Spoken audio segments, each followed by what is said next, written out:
My name is Jerry Gill, and today is September 17th, 2009. I'm visiting with Gail Gates on the Oklahoma State University campus in Stillwater, Oklahoma. And this interview is for the O State Storage Project, which is part of the Oklahoma Oral History Research Program. And we're completing actually an interview, Gail, that we started a little bit earlier. And appreciate you taking time to for a second time to be with us. And we'll try to make it brief, okay? Sure. Great. Yeah, we were talking about the Scholars Program, Recognition Development Program here at Oklahoma State University, obviously. And I think was just had asked you about how participants that were engaged in the program, how it impacted their lives. And so sort of my initial question is, in addition to scholarship opportunities, what do students receive from participating in the program? Because, very small percentage actually successfully compete for scholarships. So what's the benefit to the rest of the participants in the program?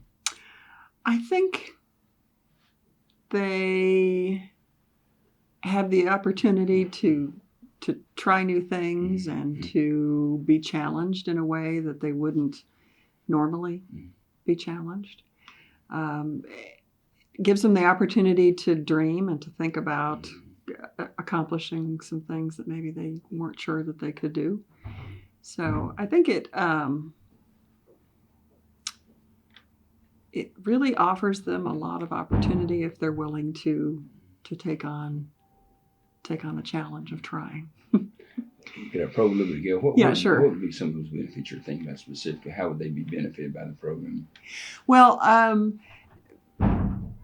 for example, there are some Josh Ward. I was thinking about Josh Ward the other day. He's a student who's studying now in Cambridge. He was not successful in getting in earning a scholarship to go to study in Cambridge, but he attended the Cambridge class and saw, this is something I could do, and this is something that I would enjoy doing, and so he.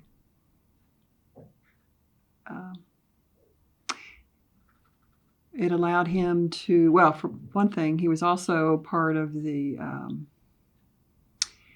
student foundation, helped get the student foundation started. And I'm not sure, I didn't know him in high school before he came here, but I think that may have been something that I'm not sure he would have taken on if he wasn't trying to prepare to be competitive on the national level. And it gave him a lot of confidence and a lot of, I'm not sure that he would have been involved in an opportunity such as that if it hadn't been for what he was trying to accomplish with scholar development.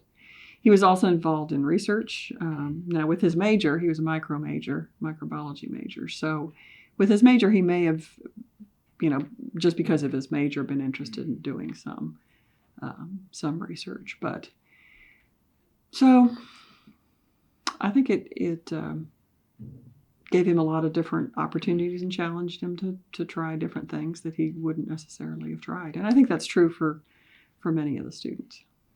Some of the individuals I've interviewed before, it indicated some things you said and 2 or 3 things about the research skills, their leadership, and engaged in some activities, service and leadership things that they might not have otherwise, that their writing skills, their presentation skills, these sorts of things that they developed and grew and expanded. I think Ed Miller referred to some of them, particularly over in Aggie, kind of his area, that he expanded into some liberal arts and social sciences kinds of things to broaden. Oh yes, absolutely. Yeah, absolutely. The just the Cambridge class itself is usually something that, there are some humanities students who take it, but for many of the other students, for engineers or science majors, or they wouldn't necessarily be studying 18th century news magazines, or, that there are a lot of, or James Joyce, or, a lot of different opportunities that they wouldn't have necessarily have even thought about. So it really, encourages them to be exposed to different ideas. George, you referred to the Cambridge class. So this would be a group of individuals that are studying to the intention of competing for the Gates Cambridge Scholarship. Is that what you would do? No, it's with the summer program in Cambridge. The summer program in Cambridge. Yeah, okay. Yeah. Although it's different every year, but I think of it as the Cambridge class because they go to the same place. But what a little bit sort of a follow-on question: What do you say to students who compete unsuccessfully for one of the prestigious scholarships? Did they somehow fail? I mean, did they waste their time in the program? I think maybe it's not the case, but could you share what you tell a student that isn't successful for one of the competitive scholarships?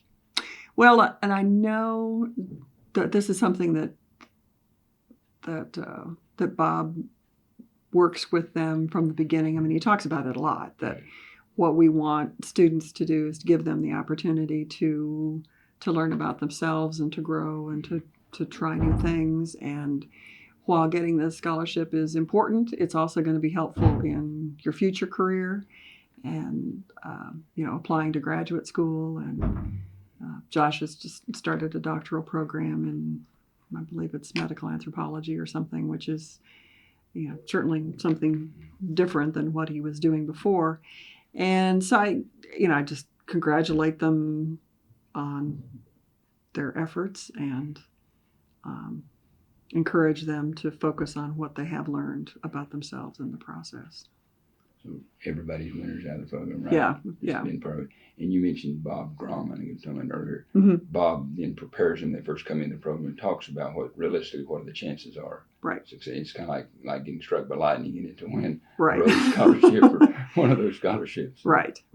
And then it's interesting because there are some particular opportunities, like the office has set aside money for the students who compete and aren't selected for the program to participate in activities like study abroad in the summer or a special internship that's not paid, or so they are provided with the opportunity to have some reward to do something special, even if they aren't selected. And Josh, the young man you referred to earlier, they actually didn't the university provide money for scholarship to Cambridge for him? Well, not he. I can't think of his name. That was actually a student in agricultural sciences. I got to the finals in 2 or 3 different scholarship competitions, didn't quite make it. Right, yeah. And then ag and Bob's office and some other, and scholar development were able to put together a package, so he was able to go. Josh actually was able to go with family support. But well, Gil, talking about the money that you have to help with different programs, summer abroad, international travel, etc. What could you talk a little bit about the fundraising? Not details, but just generally the fundraising dollars that Bob and others have probably been able to attract to the Scholars Program? Well, actually, probably one of the largest sources of funds isn't the result of fundraising, at least not for a long time. But the Wentz money, of course, is money that was left to us by an oil man many, many years ago and has changed and evolved over the years. So that's certainly a source of fundraising. But a lot of it has been because Bob has been so effective, because he tells such a great story about the program and is so familiar with and passionate about the students and providing opportunities for the students. And he's really been focusing the last couple of years on trying to raise some funds to endow the office so that it will continue to have a source of foundation money that's so important for allowing students to have these opportunities. So he's worked a lot with people that he knows, people that have had contacts with scholar development in a variety of ways. The program hasn't been around that long, that there are a lot of people who have that have graduated and gone on to professional careers, but so that kind of limits you, until your alumni get to be a certain age and a certain stage in their careers, it's difficult to. But there fortunately have been some very great supporters the program. Jim Carricker comes to mind, or Yeah. some other individuals you think of that are significant in the program? Whiteneck, Carol, and I think it's Jim. I forget his first name, but anyway, the Whitenecks have also been very effective, and I know Lewis Blair has donated some to the program, but it's very interesting, isn't it? He is. As executive director of the Truman Foundation. Truman Foundation himself, which I guess is maybe after he retired, but he's given money, which is interesting. Yeah. Well, sort of following up on that question a bit, what do you think should be the goals and desired outcomes for the scholar program? First of all, let's talk about for students. What should be the goals and the desired outcomes for students?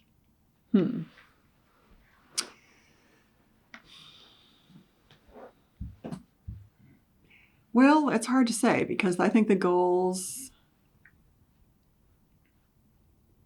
are different for different students. I think it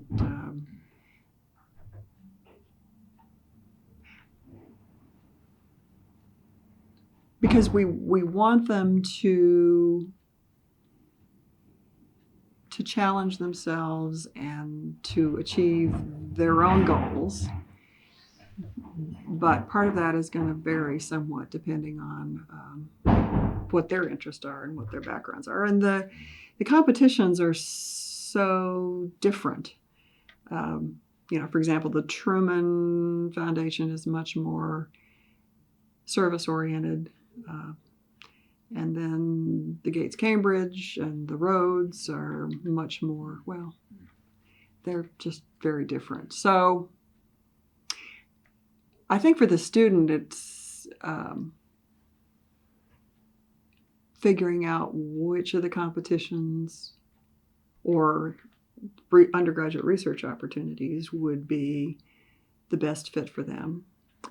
And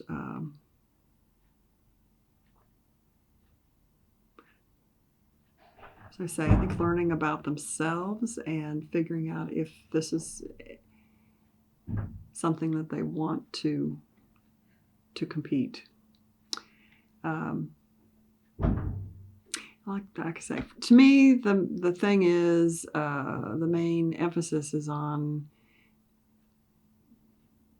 helping the students to achieve their individual goals. The flip side of it, what would you think would be the goals, long-term goals, and general outcomes that you'd want for the university through the program? With that investment of resources that we put into it, and what would be our expectations for outcomes? I would think that we would provide the support to help the students identify their goals. I mean, that is critical to know about the different opportunities that are available and to help guide the students to best prepare to meet their goals, whatever their goals might be, and to challenge students to consider taking the risk to participate in those opportunities.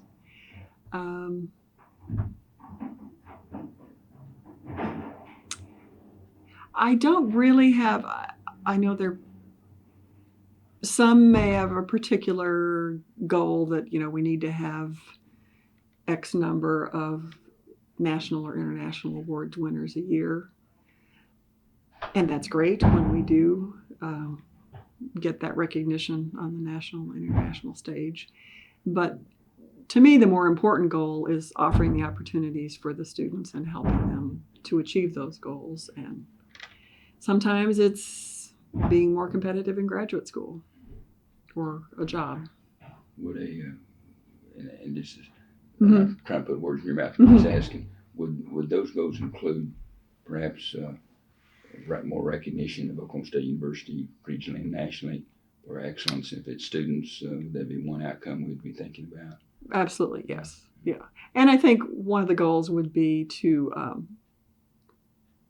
as well as recognition within the state of prospective students, is certainly another very important audience, that they know that they can get a great educational experience here.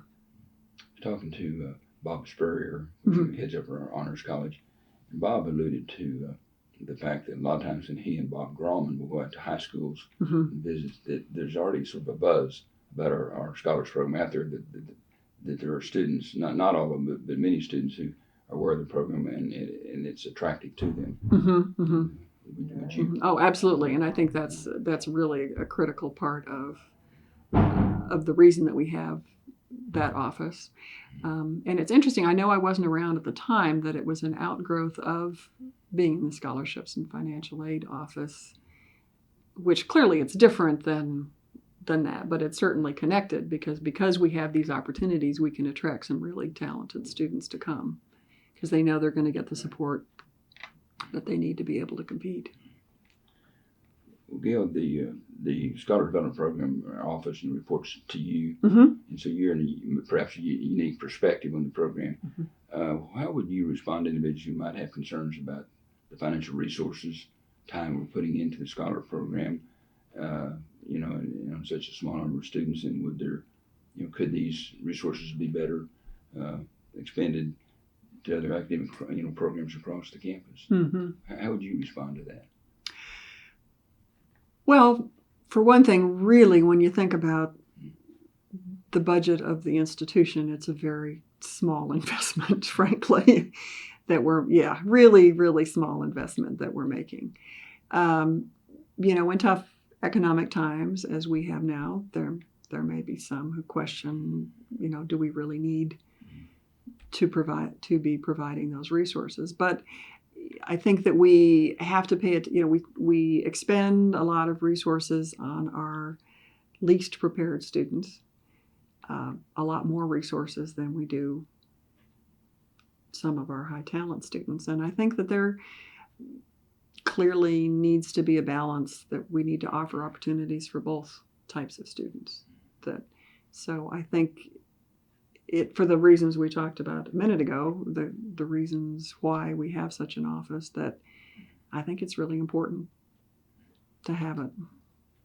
That's interesting. If I'm understanding you in your conversation, is that you make a comparison how much we invest in trying to keep students academically eligible, to give them basic tools and skills they need to graduate and to be effective, and that's probably, you're saying, a lot more than what we're expending on our scholars program. Yes, it's exactly. Interesting. Yes, yeah. And even if you combine the scholars program and the honors college together, even the amount that we're spending on those, I mean, we still spend an awful lot more on the underprepared students. Well, how you talk about some of the recognition we received from our our successful scholarship winners.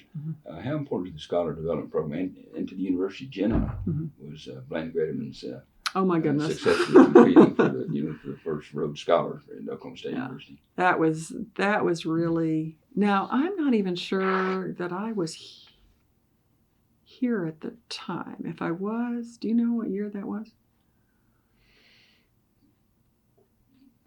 Maybe it was about the time that I came. So it's about late mid 90s, late 90s. Okay, yeah. But it was certainly generated a lot of interest. I mean, having the article in the Chronicle of Higher Education that talked about Oklahoma State University and the Office of Scholar Development. And it just meant so much, I think, to prospective students and to alums, as well as current students, to know that a student from a tiny town in Oklahoma could compete for a huge international scholarship in the humanities, with a strong humanities background, and win and go on to be so successful. I think it was really we'd had a few Truman Award winners through the years before that, but I think that was really a defining moment when Blaine received that recognition. Kind of like a national championship. Exactly. Definitely. High moment, even more so. Yeah, definitely. You mentioned the Truman Scholarship Program, and of course, I think we talked about earlier, by any measure, we've been very, very successful and been recognized as a Truman, designated as a Truman Scholar Institution. How has that impacted and influenced OSU's academic reputation, do you think? Well, I think the Truman Award, the Truman Scholarship in particular, fits really well with our the land grant mission. We've from the beginning of OSU, there's been an expectation of service and outreach to others, and of course that just matches really well with the Truman. But to have the institution known for identifying so many outstanding students in that area, I think brought a lot of recognition, again, that we could compete nationally with other top schools and we have some outstanding students here as well as everywhere else. So I don't recall, Gail, and you can help me, when we received that award, about 5-6 years ago or so? Oh, But maybe it was before my time, so it was 7, 8, 9, 10 years ago. Okay. But anyway. but there was, at that time, that year we received it, there was just a handful of schools. I mean, amongst hundreds of schools. It seemed like maybe one of them was we were maybe only 2 non-Ivy League schools. Is that correct? Something like that. Right. So fairly significant. Yes, absolutely. Yeah. Very, very important recognition. And looking back to our conversation just briefly about, have these kinds of awards and recognition, Truman Scholar Institution recognition, Blaine Veterans Rhodes Scholarship, have these helped us recruit academically gifted students, do you think? Absolutely. Yeah, absolutely. I know that there have been times when students were considering different opportunities, whether they wanted to go off to Ivy League schools or stay here, and because of the opportunities they were able to offer them, because I think that really does let them know that this is not necessarily just a big public institution, but this is a big public institution that has a lot of different opportunities for students, and they have the opportunity to work very closely with the Office of Scholar Development and have lots of, I mean, we don't have a gigantic endowment like some of those Ivy League schools used to anyway, but they will be given opportunities, and I know we've been able to attract some students to come here. Gail, in the years that you've been working with the program, in your opinion, how has the Scholar Program evolved over the years? Has it become more sophisticated? Has it branched out in different areas? Oh, it's definitely branched out in different areas. We keep encouraging Bob to take on more challenges. He took on the Freshman Research Scholars Program, which I think is a great complement to the Wentz Research Program, which allows us again to identify maybe a little different group of students, but those that coming out of high school think that they maybe want to be involved in research. That used to be managed by the grad college, and I think we can really use that as an important recruiting tool, as well as the other opportunities that we have. The Cambridge class is something that's Bob's taken on, and that I think it's been very important way to expose students to typically humanities work and studying abroad, and that's been important. The Wentz Research Program has been going on for a few years, but that continues to mature and improve throughout the years, and is looked on as a national model for undergraduate research. What else has Bob taken on?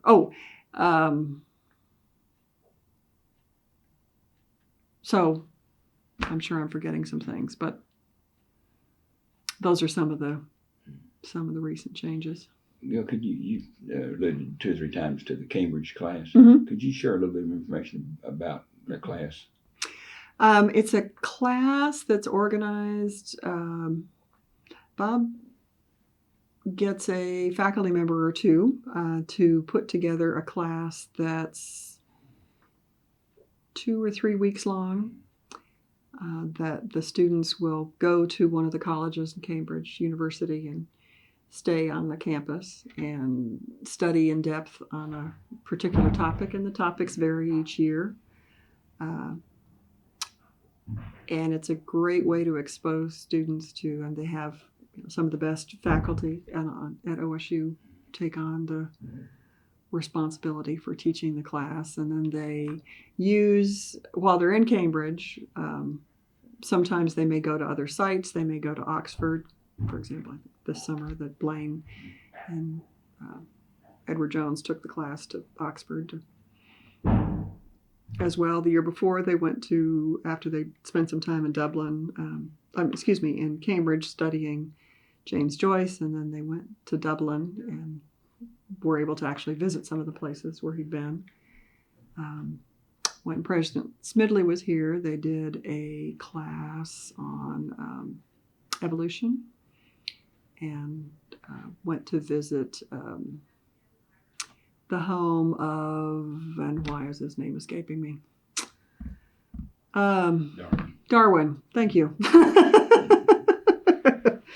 Darwin's home, and look at some of the original papers. So it's a tutorial setting, more like the British, that it's a small group of students that are working with a couple faculty members. And so Are those ours, OSU? Yes, those are OSU, OSU courses that we just happen to physically go there, and then invite speakers from Cambridge to come, depending on the topic. Great experience. Yeah. But typically, how many students and faculty will be on one of those trips? Usually about 2 faculty and about, I think it's about 20 students. We talked about the program, and I think we've maybe answered this in some ways, but in case we left something out, I'll ask you anyway. What, in your mind, what have been key milestones, significant achievements in the program through the years? Events you can look at. We talk about Rhodes Scholarship, Blaine getting his, the Truman Honor Institute. Right. Anything else that we haven't talked about? I think one of the defining times, and this was long before I started, but I think one of the defining times was when they decided to convert the Wentz from the work study program to the research program. I think that was a brilliant decision made at that time. Do you know who was involved in that decision? I'm not really sure. The foundation had to change them, I know that, but from our perspective, right. The university, who was pushing for that, do you know? I don't know.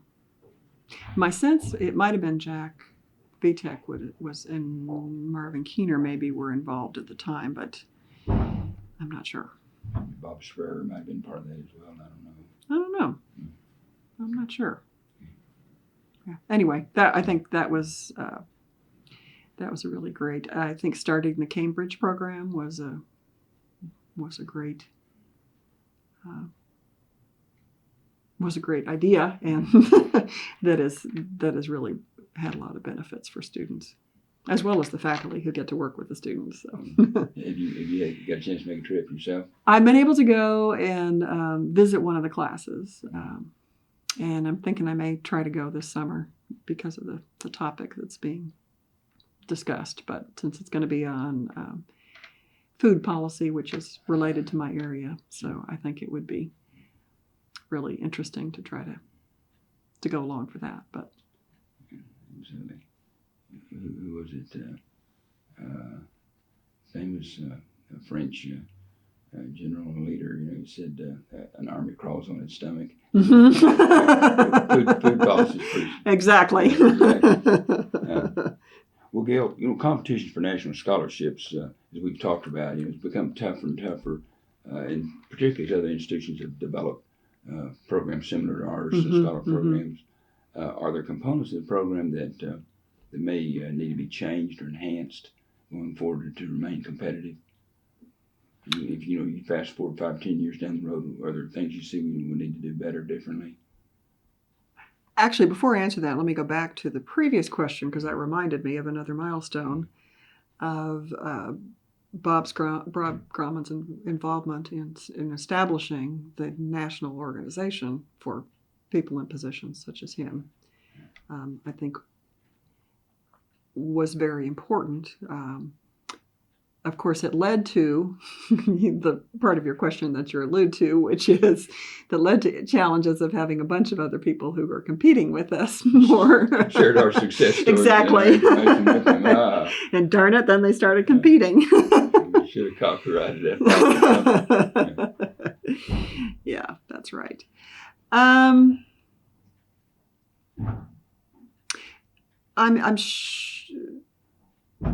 Obviously technology. I mean, there's changes. We're going to have to keep up with putting more and more information available on the web, because that's, students expect us to have electronic access to a lot of information. I know.